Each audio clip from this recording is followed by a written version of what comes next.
Everyone, this is Dante Devious and welcome to Die Hard Truth.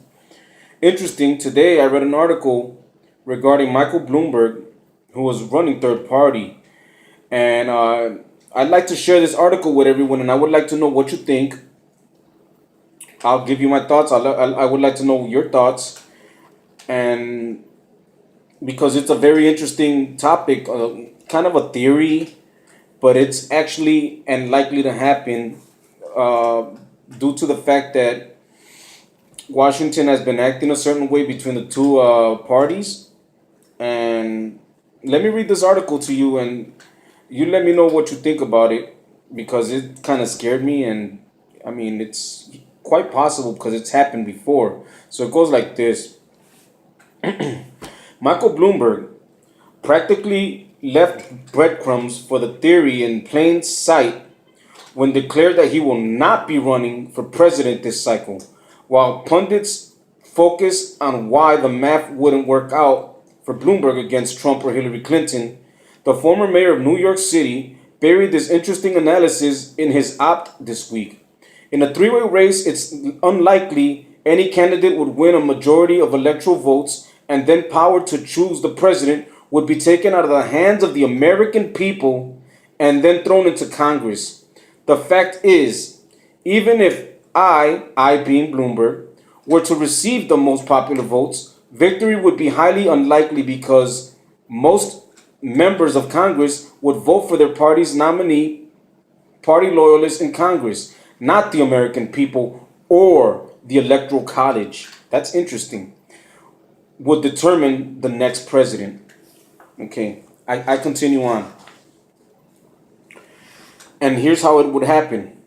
Donald Trump is going to win the Republican nomination outright.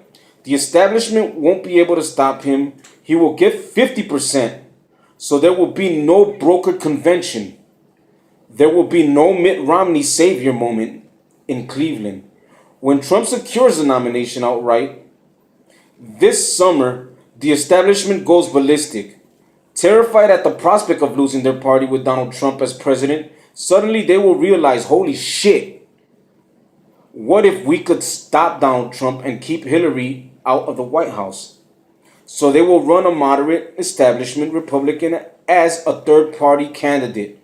Worst case scenario, they stop Donald Trump from winning the White House. Best case scenario, they pull enough votes from Hillary to prevent her from securing her seat in the White House. Of a majority of 270 electoral votes. Then, the election goes to the House of Representatives ballot presided over Speaker Paul Ryan, Mitt Romney's former running mate in 2012. If neither candidate gets 270 electoral college votes, Congress picks the president, and he will be called President Mitt. I don't know about you people, but that does not sound good to me at all. Mitt is weak. If he couldn't beat that punk Obama, who's garbage, there's no way that he would beat Donald Trump. There's no stinking way. The one who is laying the groundwork for this doomsday electoral scenario is Mitt Romney. It is right there hidden in plain sight in the 12th Amendment of the United States Constitution.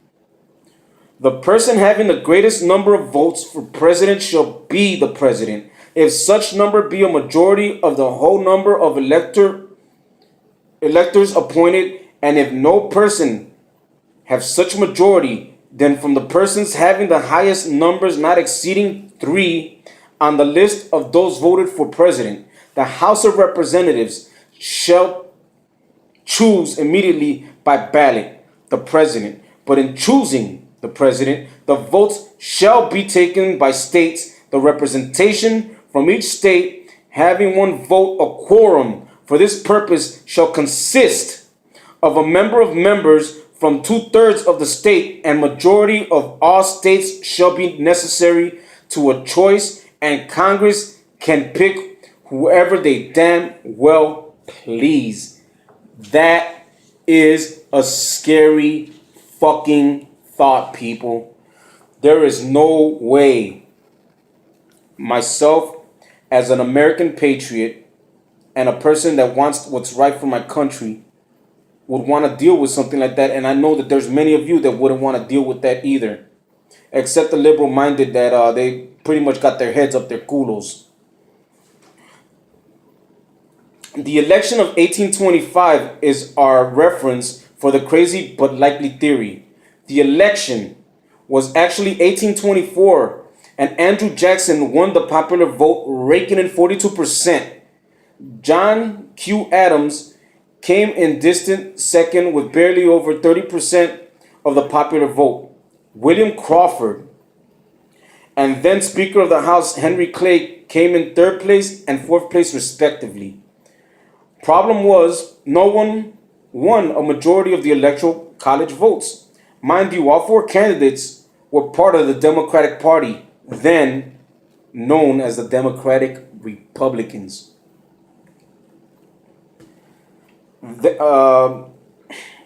Crawford had a stroke after the November elections with no legally elected president. The decision was kicked over to the House, where they deliberated for 3 months to determine who will be the victor. They deliberated. That means that they held it in limbo. It was deliberated for the period of 3 months, for 90 days, until they decided who was going to be president of the United States at that moment. Lobbyists, everyone thinks they were invented in the lobby of Willard Hotel during the U.S. Grant presidency 45 years later. But believe it, lobbyists were indeed in full effect in the period of those 3 months, and they delivered the corrupt bargain. That's a quote, corrupt bargain.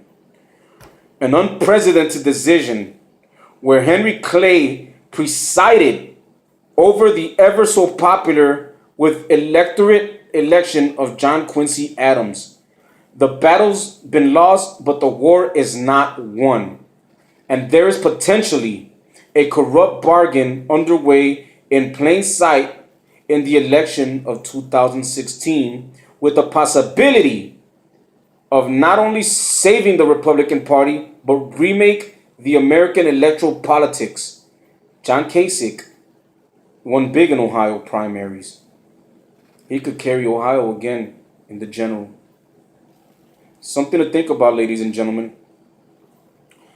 The liberal media, the liberal establishment, the House of Representatives, Congress, and GOP respectively have an agenda in their hands, and they're going to try to take this one right from under the feet of the president, future president of the United States, and front runner Donald J. Trump. I don't know about you, but I fear for the worst if this country does not get the right man in office. I'd like to hear your thoughts. Tell me what you think. Let me know what's going on, and I will respond to you accordingly. And with that, I say, God bless you, and God bless America. This is Dante Devious. This is Die Hard Truth. Eso.